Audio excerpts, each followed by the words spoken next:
Demi mencegah bencana yang terjadi karena perubahan iklim, pemerintah Republik Indonesia saat ini mulai secara bertahap melakukan transisi menuju netralitas karbon.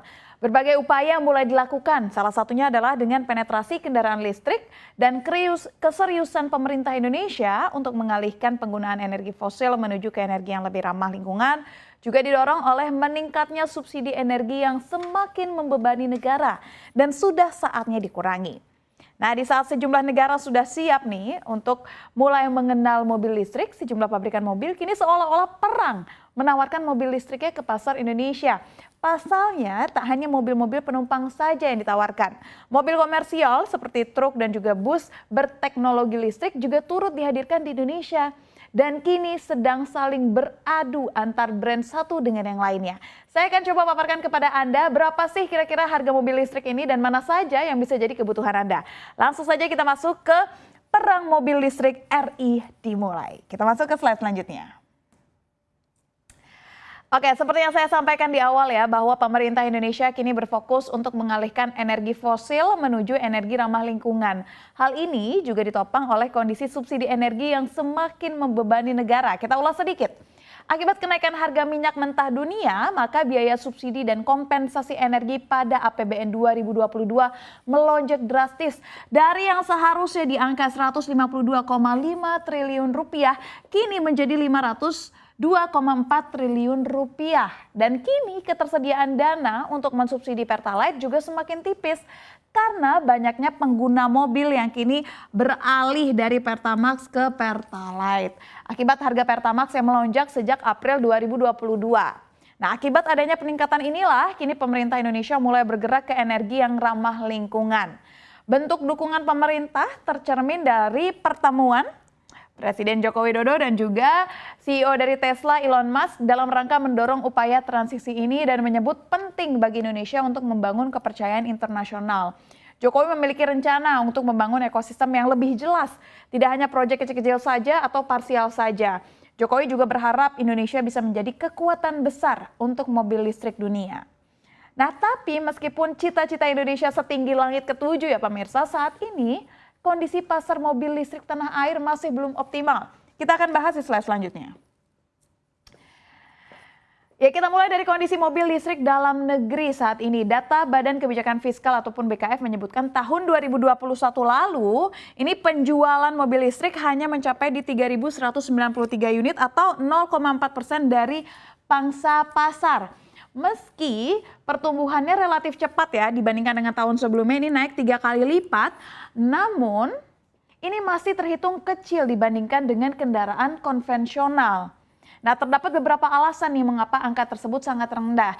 Selain fasilitas pabrik yang masih terbatas atau infrastruktur pengisian baterai yang belum bisa diandalkan.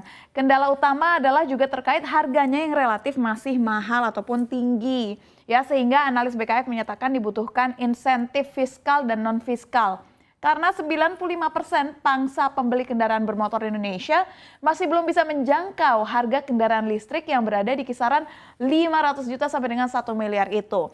Nah, sebetulnya kalau misalkan disebut mahal pemirsa, ini sebenarnya relatif karena mobil konvensional pun banyak yang juga berkisar di harga 500 sampai dengan 1 miliar itu ya. Tapi memang kendala utamanya adalah di infrastruktur pendukung yang perlu dikembangkan lebih cepat sehingga bisa mengimbangi jumlah mobil listrik yang ada di Indonesia. Nah, saya kasih gambaran sedikit nih terkait efisiensi dari mobil listrik dan konvensional.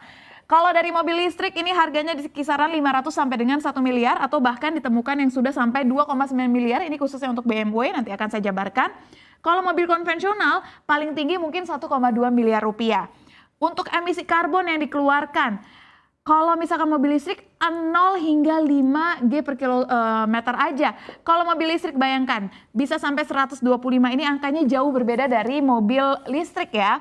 Lalu biaya bahan bakar ini hanyalah 1.700 sampai dengan 1.800 per 1,3 kWh untuk mobil listrik. Tapi kalau mobil konvensional bisa berkali-kali lipat dari mobil listrik di angka 7.000 sampai dengan 8.000. Lalu biaya tempuh Jakarta dan Pasar. Mungkin kita hanya bisa mengeluarkan Rp200.000 lebih kurang begitu ya untuk mobil listrik. Tetapi kalau untuk mobil konvensional ini kita bisa mengeluarkan pengeluaran 1,2 juta untuk tolnya, untuk bensinnya dan sebagainya. Nah, ini adu efisiensi. Nah, kita lihat sekarang. harga-harga mobil listrik yang ada di atas 1 miliar ini ya, yang mana saja. Nah, yang pertama nih, saya akan coba jabarkan Lexus UX 300i, ini harganya 1,43 miliar ya kan. Ini adalah mobil pertama yang di atas 1 miliar. Lalu yang kedua, Tesla milik Elon Musk, harganya 1,5 miliar untuk model 3. Nah, Tesla model Y, ini maksudnya Y ya. Y di sini adalah harganya di 2 sampai 2,3 miliar. Ini yang versi-versi mewahnya ya pemirsa. Lalu juga ada BMW 9X Drive 40. Ini harganya di 2,27 miliar. Untuk yang i4 eDrive 40 ini di 2 miliar. Jadi bisa dilihat bahwa di sini BMW menjadi mobil listrik termahal ya. Pasti juga dihadirkan dengan teknologi-teknologi lainnya yang juga mendukung dari mobil listrik ini. Nah, ini kalau yang di atas 1,1 miliar. Kalau yang di bawah 1 miliar ada nggak sih? Ada pemirsa. Nah, kita mulai ya. Dari yang paling murah dulu. Kalau yang paling murah ini ada Wuling REV. Ini harganya 238 juta, tapi jarak tempuhnya hanya 200 km.